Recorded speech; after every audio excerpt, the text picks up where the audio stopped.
ला ला ला ला। हाँ? क्या हुआ भाईजान?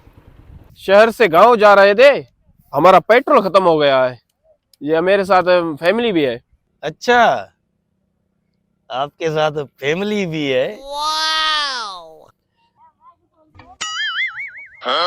नहीं भाई साहब, हमारे पास तो बोतल नहीं है, आपके पास है तो दे दे। यार बोतल तो मेरे पास भी नहीं है और आपके पास बच्चे भी हैं।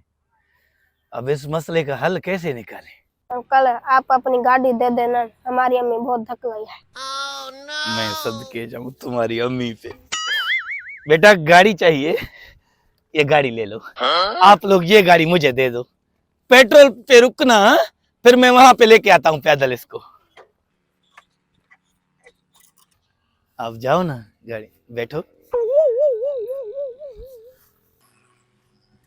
जब तक आप जैसे अच्छे बंदे हैं ना, तब तक मना फैमिली वाले कभी परेशान नहीं होंगे।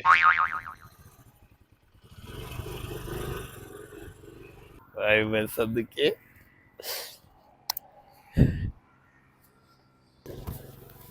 डूब के मरो ठरकी आशिक, 5 मिनट में पता चल जाए पुलिस आ रहा है।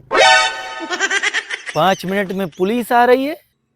और ये तो बंदा था, मैंने इसको लड़की समझा यार।